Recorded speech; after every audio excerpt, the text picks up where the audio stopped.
So welcome to church, everybody. Psalm 131, if you have your Bibles, open them up to Psalm 131. We are making our journey through this set of psalms called the Psalms of Ascent. And so we've called the series Songs of Ascent, because these are songs that Israel sang as they journeyed to Jerusalem from a very low point to Temple Mount. And the reason why we have chosen these psalms is so that we can climb our way out of a difficult period in our lives. These last 2.5 years have just been a strain on many people, just given the isolation and emotional distress, anxieties, stressors, financial problems. It's been a dark time, a deep time in many of our lives. So the purpose of this is so that we would climb out. And so I hope that you will take these songs as tools for the journey and sing them and pray them and read them and wrestle with them. And this is designed to take you higher. Okay, so that has been the entire intent of this sermon. So today we're going to be talking about emotional health. And haven't we been talking about that for the whole series? This has been a deeply emotive set of psalms. And it's designed to get us into a better place than where we've been. So first week we're dealing with haters right out of the bat. Sometimes you got to deal with people who are antagonistic and critical of you, harshly critical. How do you do that? How do you deal with that? We talked about putting our trust in God. Week 2, week 3, talked about navigating community. Got to do this together. How does that work? Dealing with contempt was the next week, right? So reassuring our sense of safety, going from tears to joy. Kian took us through that. What do you do when you're feeling hypervigilant? When you're trying too hard? When you're doing too much? How do you dial it back to a good spot? A couple of weeks ago, we talked about dealing with trauma. That was a biggie. And then this last week, we talked about dealing with sin. Today, we're talking about dealing with emotional health. And if you don't mind, I want to be honest with you and share with you a little bit of my journey in what this psalm has meant to me. This psalm here is near and dear to my heart. Psalm 131. I've been back to it on many occasions. It's been kind of a tonic for my soul. Anytime I've kind of spun out of control, I've always kind of dealt with anxiety in my life. My adult life, I think I'm prone to it because I care. Right? Anybody who cares a lot is going to be invested to the point, maybe over-invested, and you can kind of get into a bad spot. So there have been times where I have had to go to this psalm, and it's been a very precious gift, medicine to my heart. So for those who may not be in an emotionally healthy place, I pray that this message will be an encouragement to you, and the psalm would be a gift to your soul. By nature, I'm a very driven individual. I don't know where it's come from. I've just always been very desirous of doing a lot with my life. I've always had the highest expectations for myself, the highest goals, a quest for significance. I wanted my life to really matter. Man, I think that part of that came from God, but sometimes I've gone a little bit too far on that. When I was growing up, I would dream. I was a big dreamer. I've always been a dreamer. I just loved envision things and insert myself into that picture. And so when I was a kid, I would just dream about becoming an NFL star. That's what I wanted to do when I grew up, man. I loved aggression, adrenaline, contact sports. Man, I grew up, I was 1982, I think it was, Rocky 3 came out. Oh, man, that movie got me going. And so I was motivated to be athletic and to do some really cool things. And so I wanted to be an NFL star. I wanted to win the state championship for wrestling. I wasn't even close to any of these aspirations, right? But I dreamed it so much so I put myself there. I wanted to be with the best looking girl in the high school. I mean, I always had the best, the highest aspirations. I always saw myself at that place. I wanted to make a 4.0 in college. And again, I wasn't anywhere close. I wanted to be a medical doctor. And I told people I wanted, what's your degree? Pre-med. I'm barely making a 2.0. I mean, is that going to happen? I wanted to be a famous preacher. When I got saved, I thought, oh man, I'd read all these biographies, and I think, oh yeah, and people always say, God's got great things for your life. And we hear that constantly. I don't know if that's the best thing to always say, right? And then Americans, as Americans, we're taught to dream big, think big, and nothing's impossible to you if you just put your mind to it, those kinds of messages. And we're just fed those narratives constantly.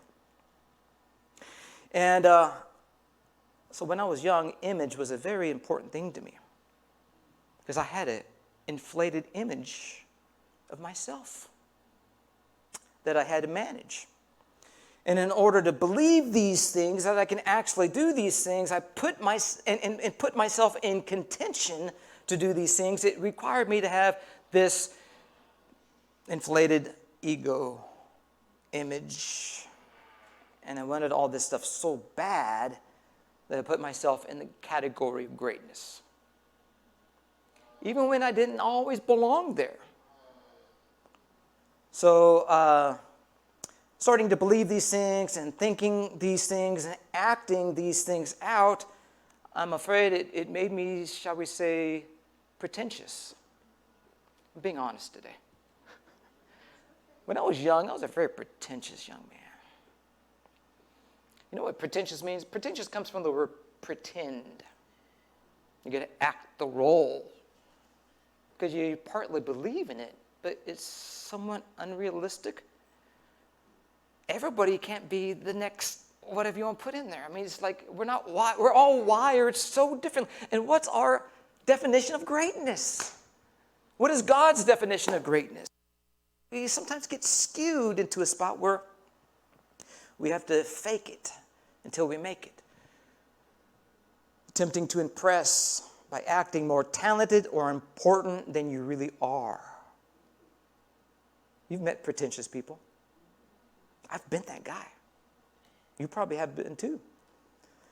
Assuming an air of importance, especially when it's exaggerated or unrealistic. And I started to believe in the hype, my own hype. And when it wasn't happening, it sent me into fields, it sent me into searching for fields in which I could actually make it big. What can I do with my life that would really be significant? I even tried modeling for a time. Cheesy, right? But I really had this sense I'm supposed to do something big. And when I found Christianity, I was raised in it, but when I found Christ, or when Christ found me, to my chagrin, I remember saying something to myself, something to the effect of, now I can do something that I can really be good at. So coming into Christianity even, I had mixed motives. And I got into this trying to prove myself and to grow and achieve some level of leadership, some status. So when I got into the church, those notions just carried over. And then I started, vying for special places of ministry, doing something special and being in the limelight or seen as a leader. And I wanted to establish my personhood in the church, but yet it was still a little bit inward. And so I had that to deal with. And when things didn't really work the way I wanted them to work, Oh, my spirit became very discontent. Big, deep grumble. Man, and it was bad. It was bad. And so when the storms of life hit in just the right way, I would begin to experience panic attacks. Because I already had these like strong notions that these expectations were so high, almost unreachable. Given the wiring God has made me and the calling God has given me, I'm not going to be all that I thought I was going to be necessarily. And so when I started experiencing these panic attacks, it put me into another state of mind of just vulnerable.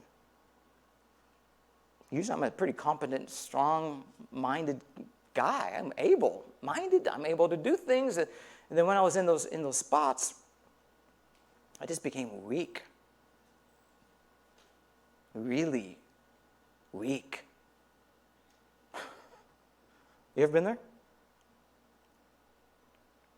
And I would always come to this psalm, Psalm 131. This was one of my first stops, always. Whenever I got into that place, Psalm 131 was a tonic for my soul. So I'm going to read the text. And I pray that as we go through this passage, it will be a blessing, a gift to your souls as much as it's been to mine. Such a short psalm to read, but such a long one to learn. Psalm 131. O Lord, my heart is not lifted up. My eyes are not raised too high.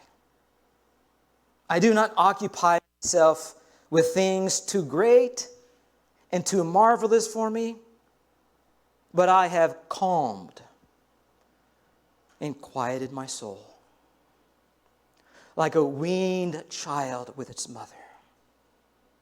Yes, like a weaned child is my soul within me. O Israel, hope in the Lord from this time forth and forevermore. What a gift. This is a centering prayer. This is a grounding prayer. It's a prayer of perspective. Sometimes we get our heads into the clouds. We were fascinated. We just daydream. We just go off the rails a little bit and just put ourselves way into the future or into things that we don't even really belong in. Henry Cloud, in his excellent book called Integrity, has said this.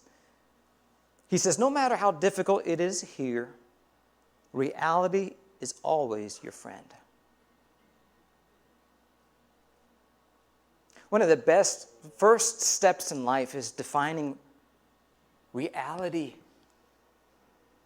And if you're prone like me to have your head in the clouds and to dream and to have vision, sometimes you need a good dose of reality. Because dreaming is good, having vision is good, but it can tend to make you idealistic and maybe not as realistic. So I'm not as great, strong, able as I would like to believe.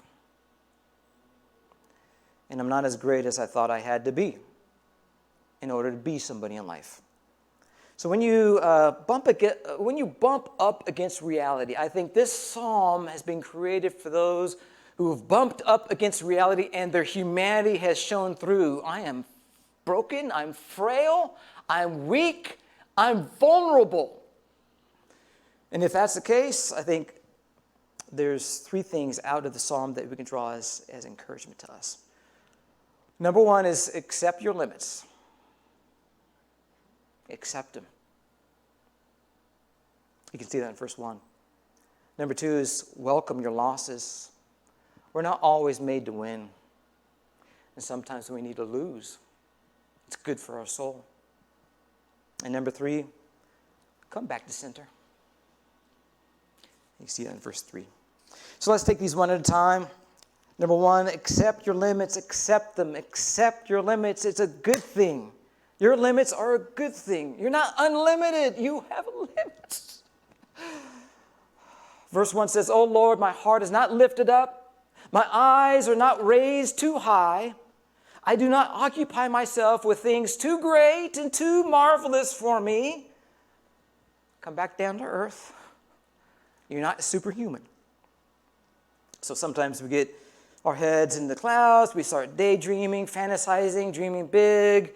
And I think that sometimes can be dangerous. Sometimes if we lose our sense of reality and lose our sense of what's realistic, have unrealistic expectations set for ourselves, that can be a dangerous thing. But here's an important question. Here's an important question to ask yourself. It's a grounding question. Can you accept that you may never achieve all that you wanted to do in life? Is that okay? Are you still going to be okay?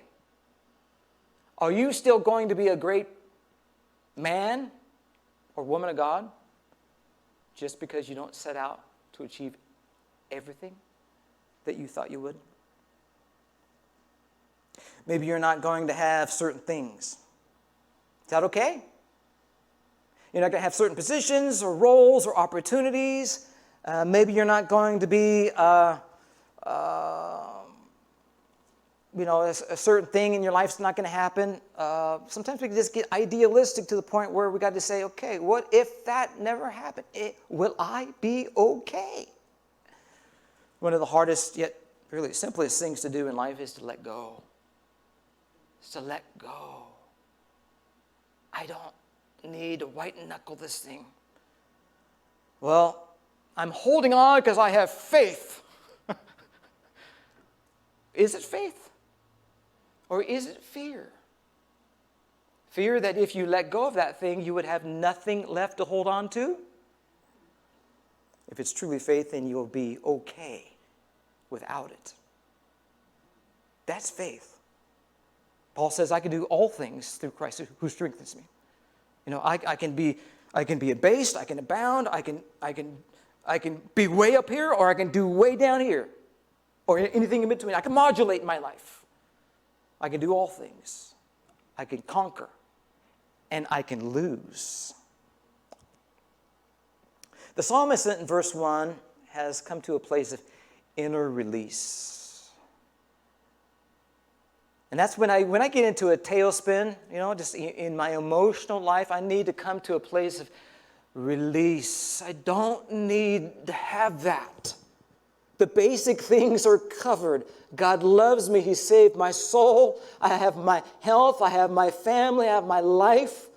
I'm breathing air. I'm good. I don't need to put all that pressure on myself to achieve and to perform. I just can be little old Demetrius. And that's good enough. I don't know if I'm talking to anybody in here. I'm not focused on what I can't control, but only on what I can. One of my favorite prayers, and it goes down in my book for all-time favorites. It's not scripture, but I love it. Why don't you throw up that next? It's a Serenity Prayer.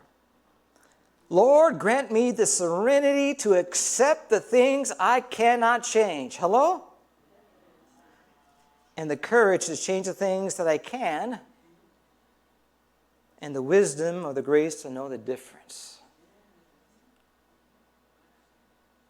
What a great place to be. There's some things in life that are outside of my control, and that's okay. God's in control. So accept your limits. I may never be a world-famous preacher.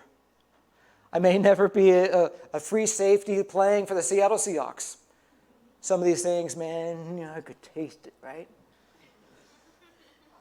I'm okay. I'm okay.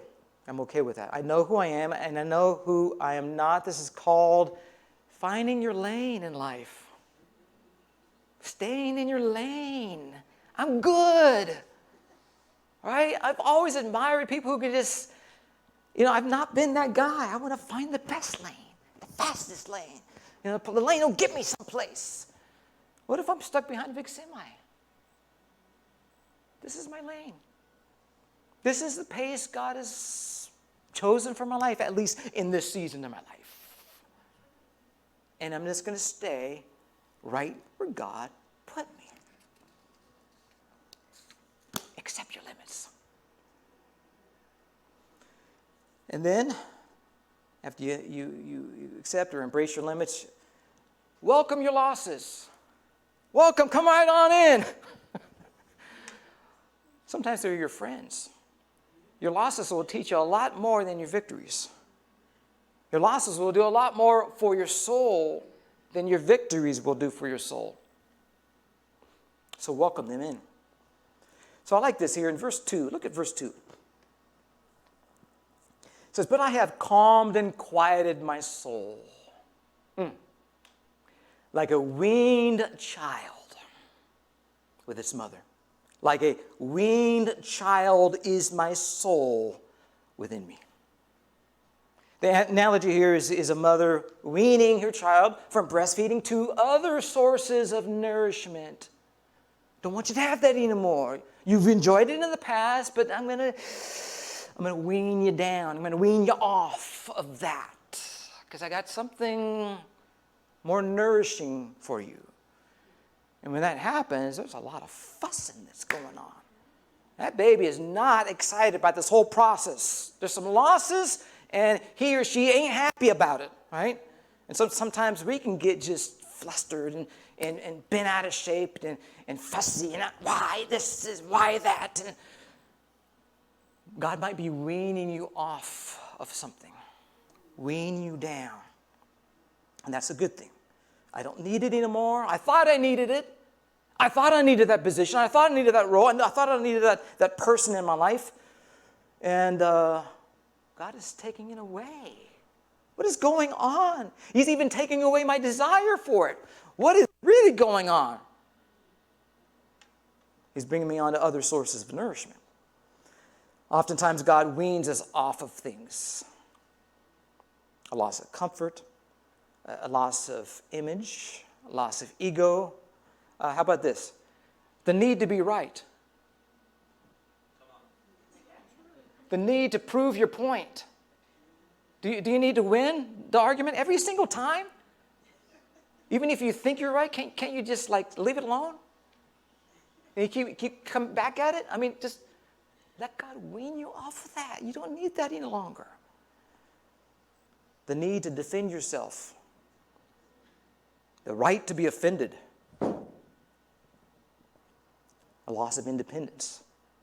Loss of self-will. I mean, you get older, there's more limits to life. And so I can't do that anymore. I can't climb on gymnasium things anymore. I just dislocated my shoulder a couple of years ago. I can't do that. I got more limits in my life. I'm getting older. And people who get older need to recognize those limits and embrace them. Maybe God is weaning you off of social media and the dopamine hit that you get every time you log on. Maybe it's pats on the back. Congratulations. Whatever it may be. There's so many things that God might be weaning you off of. It's accept the losses. He has a greater source of nourishment for your life. So when God comes to wean, gather up the courage and welcome the process. So how does a weaned child act? Content. Pacified. Healthy. So what God is trying to introduce to our life. So when you bump up against reality and your humanity begins to show through, accept the limits, welcome the losses, and the third point here, I think we can see here in verse 3, is come back to center. Come back to center. And that's what we find in verse 3. O Israel, hope in the Lord, from this time forth and forevermore. Sometimes we hope in this, we hope in that, we hope in everything but the very thing that will be satisfaction to our soul, and that's the Lord. So sometimes we suffer from what's called identity dispersion. We find our identity in everything but the real deal. We disperse ourselves all over we dream and we envision, we fantasize, and then we compare. We want to keep up with the Joneses. Because, well, this family does this and this family does that. I feel that I should be able to do that too, but sometimes I don't need to find my identity in those places. Find my identity and my hope in the Lord. So a few verses here from Psalms, a couple from Psalms that I find are centering verses for me in my life when I hit a tailspin and I need to come back to center. Psalm 16:6. The lines have fallen to me in pleasant places. Indeed, I have a beautiful inheritance. The shape of my life is exactly what it needs to be, what it ought to be. God has given me beautiful lines. Boundaries, right? Here and no further. There and nowhere beyond. And so sometimes we want to go across those boundaries and experience a different kind of life, different kind of shape of life. But no, the lines have fallen to me in pleasant places. Just what God designed. Psalm 46:10 says, "Be still and know that I am God." That's a great centering verse. And then finally in Isaiah 30:15, "In returning and rest, you shall be saved. In quietness and trust shall be your strength." I want to end this time with a passage here in Philippians chapter 2. This is a beautiful passage I'm going to read to you. And this is what Jesus has done, our example. Paul says in Philippians 2, he says, "Have this mind among yourselves, which is yours in Christ Jesus, who though he was in the form of God, did not count equality with God a thing to be grasped." He was pretty important. He could have just reached over and that's mine. That's divine prerogatives. He had it all at his disposal. This is not a thing, he did not count equality with God a thing to be grasped, but and this is what I want to share this afternoon, he emptied himself. That's points 1 and 2. Accepting your limits, welcoming your loss, he emptied himself by taking the form of a servant, being born in the likeness of men, and being found in human form, he humbled himself by becoming obedient to the point of death, even the death on a cross. The only emotionally healthy, sound, perfect man to have ever lived was able to empty himself. So as we close this afternoon, I want to know if this message was for you. Can you just lift your hand?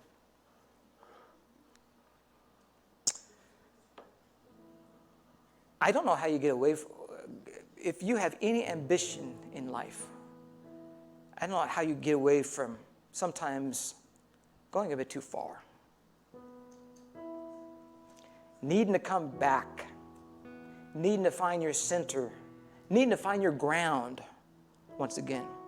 If you tend to be an idealistic person, and I'm definitely in that category, this psalm is a gift.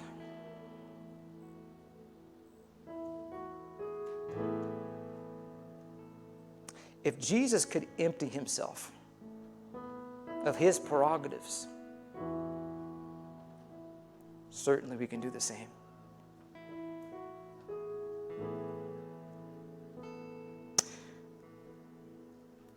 I want you to just bow your heads. We're going to pray a prayer. We're going to pray this psalm. You've had a time to listen to me. And that's good, but I want you to have a chance to participate in this word and this message. I'm going to ask you to repeat after me this prayer. Just right out of the psalm. Say, "Oh Lord, my heart is not lifted up. My eyes are not raised too high. I do not occupy myself with things that are outside of my reach,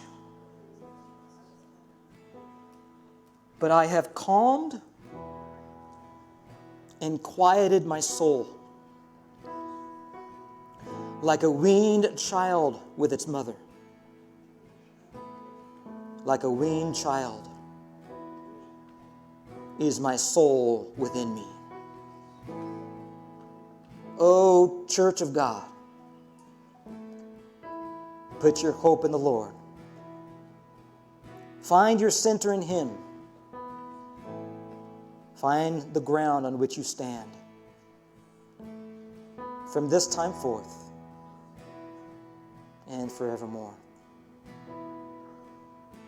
Let's go ahead and stand and sing this last song together.